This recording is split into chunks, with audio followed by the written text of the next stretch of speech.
हमारे शरीर के भीतर जो स्पंदन हो रहे हैं, जो चल रहा है, उनमें हमें विज्ञान के द्वारा प्रविष्ट होना पड़ता है, प्राणायाम के द्वारा प्रविष्ट होना पड़ता है, ध्यान के द्वारा प्रविष्ट होना पड़ता है, जिसके द्वारा परम ब्रह्म परमात्मा का यथार्थ ज्ञान होता है।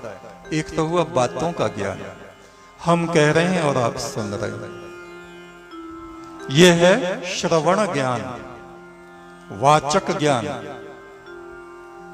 उसका वाचन हो रहा है, प्रवचन हो रहा है और श्रोतागण उसको सुन रहे हैं।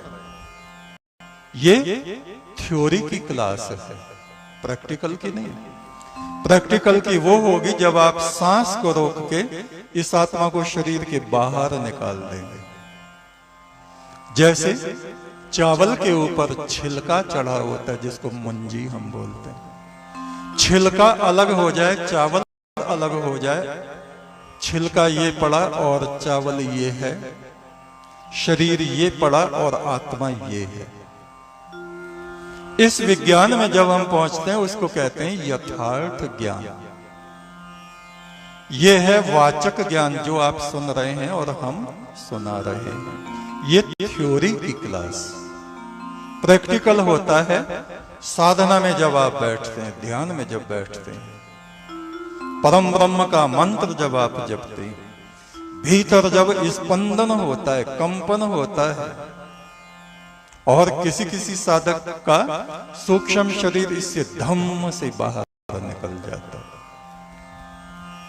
अभी जब यज्ञ काल हमारा चल रहा था 11 दिन तक, एक हमारे साधक ने बताया, गुरु महाराज मुझे ऐसी अनुभूति हुई, आराधना के बाद में लेट गया तो मेरा भीतर से प्राण निकल गए और मैं देखता हूं मेरे प्राण ये गए, ये गए, ये गए और शरीर ये पड़ा।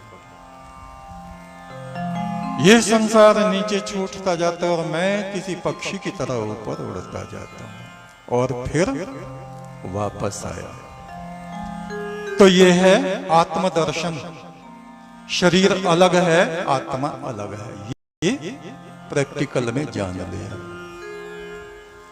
और इसके लिए निरंतर हमें साधना, निरंतर आराधना करनी होती है और ये कार्य अपने जीवन में ही हमें संपन्न करना होता है। हर घंटे पर हम जो आराधना करते हैं उसका कारण यही है कि हमारे विद्यार्थी प्रत्येक घंटे पर एकाग्र हों, ध्यानस्थ हों, तपो स्नान करें, ब्रह्म ज्योति में स्नान करें, उनकी आत्मा पे अमृत बरसे और उनको यथार्थ ज्ञान आत्मा का हो सके। आत्मा का ज्ञान हुआ फिर परमात्मा का ज्ञान स्वतः हो जाता है।